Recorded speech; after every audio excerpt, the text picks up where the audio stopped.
specifically about books and specifically about library books in our public libraries in hopes that we can do something about this horrible situation. The bottom line is, folks, the year and a half I've been looking into it, it's a cesspool out there for kids. Libraries are nothing like when we were using them as kids. So I'm hoping that you've been looking through those packets that I've put on the table for you. I call them the porn packets because you got to see it to believe it. I'm not going to put a bunch of it on screen, but I can assure you, your grandchildren and our community's children are being poisoned. And I'm going to show you proof of how. Particularly today, we're going to be talking about what's happening, why it's happening, who's responsible, and most importantly, what we can do about it. So what are some of the causes? I know this group recognizes this seminal work that was published in 1958, entered into the Congressional Record in 1963, the 45 Communist Goals. 3 of those 45 communist goals are at play with children, and I'm sad to report they are succeeding. To eliminate all laws governing obscenity by calling them censorship and violation of free speech and free press, to break down cultural standards of morality by promoting pornography and obscenity in books, magazines, movies, radio, and TV, to present homosexuality, degeneracy, and promiscuity as normal, natural, and healthy. So these are in play with our kids' library books. So just our group, on our own, what we have found in the last almost year and a half, this number has even increased since I published your handouts. So I have 1,466 copies of 727 titles in the children and teen sections that include central themes that you see here: anti-police, bisexuality, drug use, gender fluidity, homosexuality, incest, non-binary, occultism, witchcraft, pedophilia, racism, rape, sex, and transgenderism as central themes in children's books, by the way, that you're paying for in the library. So I'm going to go fire hose to give you examples of proof. You don't have to take my word for it. This is a picture from Hayden. That book with the red arrow is full of full frontal nudity. This picture from Post Falls shows on the left a middle grade book, nonfiction, that endorses transgenderism, non-binary, gender fluidity. And notice it's been pulled off the stacks and featured facing forward to the kids. In Rathdrum, you've got a book on occultism for middle grade kids. In Hayden, you can see this book with the red arrow is endorsing non-binary. The characters are non-binary. Here's another one in Hayden. This book has been on display. Well, I noticed it in September, maybe since before September. It's still on display in the juvenile section, facing forward, advocating transgenderism. In Coeur d'Alene, you've got another book pulled out and featured forward on transgenderism. This book in Rathdrum features an 11-year-old self-avowed lesbian character in the middle grade. In Athol, the librarian saw fit to feature to the kids another middle grade book that has lesbian main characters. Here in Hayden, last April, I found 17 books that had been pulled off the shelf and put on little frames, featured forward. Out of those 17, 6 of them had LGBT themes.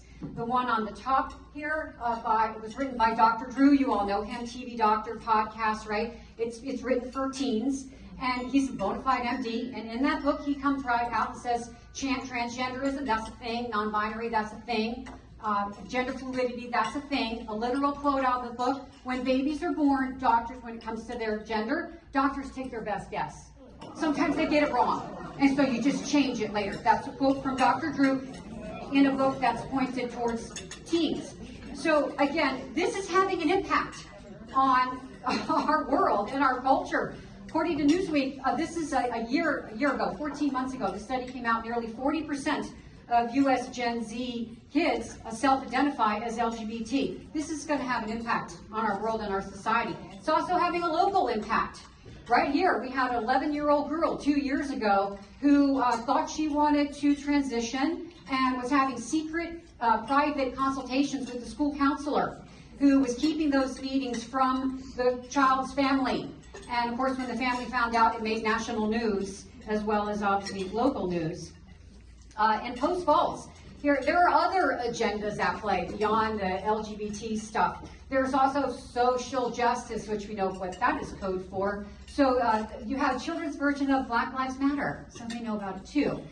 You also have a children's version of the 1619 Project, that revisionist history that is found to be blatantly false. In Rathdrum, you have this book, that, again, for middle school kids, that is filled with white shaming. Again, featured forward for them to pick. In Hayden, all the libraries were celebrating Banned Book Week back in September. Well, Banned Book Week is a bit of a misnomer because very few books are actually ever banned. They're challenged. But the ALA calls them Banned Book Week to, gin up a controversy about it. So this is a giant display. It's probably this tall, sitting on the table in the juvenile section in Hayden. You couldn't miss it. Those little cards on the bottom with the keys are cute, little clues to a scavenger hunt to send the kids into the stacks to find these banned books. Poison apple, anyone? Right? Don't tell me kids aren't being lured into this stuff. So again, this little card, this little shelf tag right here is encouraging keeping reading a secret from your parents. So you can get all this horrible stuff and your parents don't know about it. As you can see by this poster, we're all being bludgeoned with this message that objecting is all about bullying and hate speech. On the right here is a display that was in Athol. Couldn't miss it. It was almost 7 feet tall, right at the front door, featuring all the banned books so everybody could be sure and find them. In Rathdrum, they had the same display, super huge, right in the right next to the front door. This book with the red arrows, middle grade, LGBT again. In Spirit Lake, if you've been to Spirit Lake, the library, it's tiny. There's not a lot of space in that Spirit Lake library. Despite that, they had 1, 2, 3, 4, 5, 8 books. In the teen section, banned book, featured forward. Hey kids, pick me, right? I turned around on from that shelf, this same book on suicide was featured twice because, if you missed it first, be sure and catch it the second time. And the helpful shelf tag identifies that this book was challenged for drugs, alcohol, smoking, being sexually explicit, suicide, and being unsuited for the age group. So this is what's being proffered to your kids and your grandkids and our community's kids. So it is definitely an agenda at work here in Hayden. In the teen section, this was still up a couple of weeks ago when I went there. This is almost 7 feet tall right at the beginning of the teen section. The kids are being encouraged to read, and down here are prizes. It explains what your prizes are. Of those books that have been featured, as you can see, out of all of them, so 1, 2, 3, 4, 5 of them are LGBT themes. One has a theme of demonology, and the other one is on occultism. The kids are being encouraged to read. This lovely display was Christmas week in Hayden in the teen section. So of the 9 books that they featured, 4 had LGBT themes, main themes. 2 were, the main characters were witches, and the other one was on demonology on Christmas week. So we also, in Post Falls, this is a display outside of the teen room. Same author, multiple titles, 4 teens. These are all, they call young adult books. The main characters in these books are always teens. The main subject matter in these books, all of the books by this author, are sex, graphically described, by the way. Some of you have some of the excerpts on your table. Child rape, sexual assault by a parent, of course, gay characters. There was a gay orgy with a 15-year-old boy and 2 men, adult men, graphically described. Prostitution and drug abuse, of course. So again, this same book is such high caliber, they also want to put it on display in Rathdrum, so those kids don't miss it either. So how easy is it for kids to get these books? All these kids are computer savvy, internet savvy, they all have tablets, phones, laptops, they all have them. As long as they have a library card, super simple. With a couple of clicks online, they can go and find these books and reserve them. In the red, those are all hyperlinks, so you click on any one of them and you get a whole bunch more books on transgenderism. This is the middle grade book on transgenderism.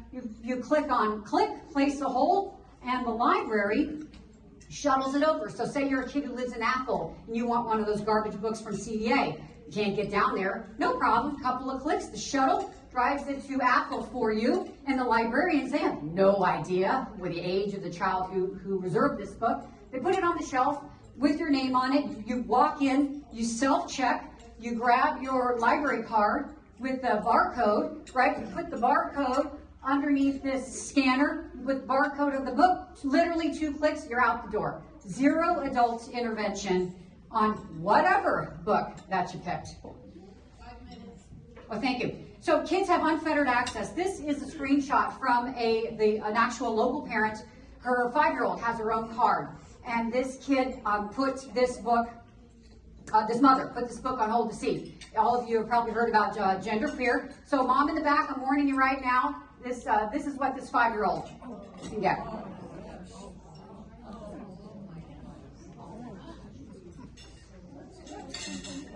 Okay, so what's the impact of all this garbage on kids? Carmen's going to talk more about this, but again, you don't have to take my word for it. American College of Pediatricians says that this kind of stuff is impressing kids and causing more depression, anxiety, acting out, and violent behavior, younger age of sexual debut, sexual promiscuity, increased risk of teen pregnancy, and distorted view of relationships between men and women. So this is very significant, the impact it's having on our world.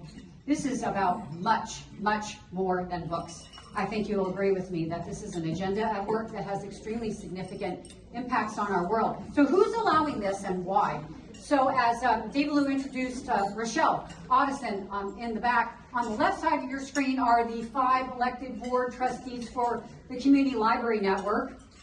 Depending on where you live, that's probably your network. This Coeur d'Alene Library is just for the folks who live in Coeur d'Alene, 2 completely separate infrastructures. From a patron standpoint, you can get a book from any of them, it doesn't matter with your card, but they're completely separate financing, separate leadership, separate administration. The 5 board members are elected. As Dave Lowe said, 2 of these positions are up in May. We need some folks to step up for this candidacy. In Coeur d'Alene, the board members are appointed by the city council. So you can imagine, since you know the leanings of the Coeur d'Alene City Council, what the leanings are of the Coeur d'Alene Library Board. It's a little tougher to get changes. So the bottom line is, our group has made these folks aware of what is in the library, because it's easy not to know. We've told them for months and months. I've read the pornography at the public comment section of the meetings. We have emailed them those same excerpts that you have on the table. We have submitted multiple book challenges, every one of which have been rejected. So it's not true that they don't know. Despite knowing, the majority, Rochelle excluded, denies, and they deflect that this is a problem. And I'm going to show you proof, assuming my video works.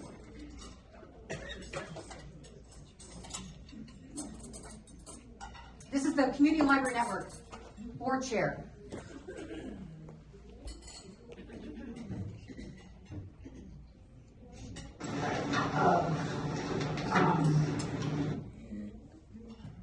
Oh, I did that.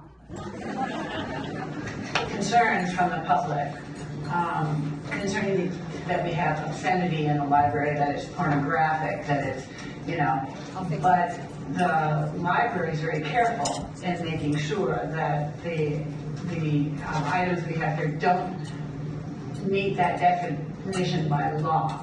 So, is there a definition that we can come to, or is there, how, because it's really difficult when the community sees the library as having pornographic materials when we actually do not. Okay, so that just happened in October, so despite the many months, Who was speaking here? she's the board chair of the Community Library Network.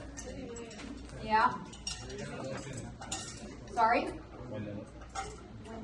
Oh, thank you. Okay, so I can't show you because I kicked off the projector. I have an email from the library director in Coeur d'Alene, same thing, denying.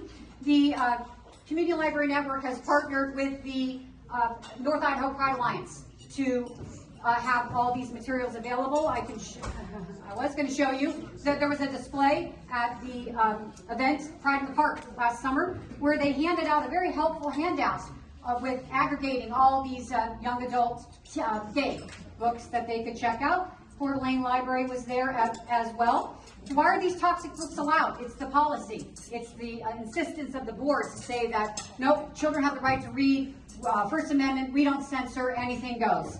So even though the policy has been changed, they still won't take books out. We are making some inroads. The library director for Community Library Network resigned in this past November, right? So good news that the children's librarian in Coeur d'Alene resigned. Great news. Bad news is 0 books have been changed since the policies were instituted in, thank you, Glenn, in Coeur d'Alene and Community Library Network. So what can you do? You can write your legislators. You can write the board. You can volunteer to stand up and be considered as a candidate.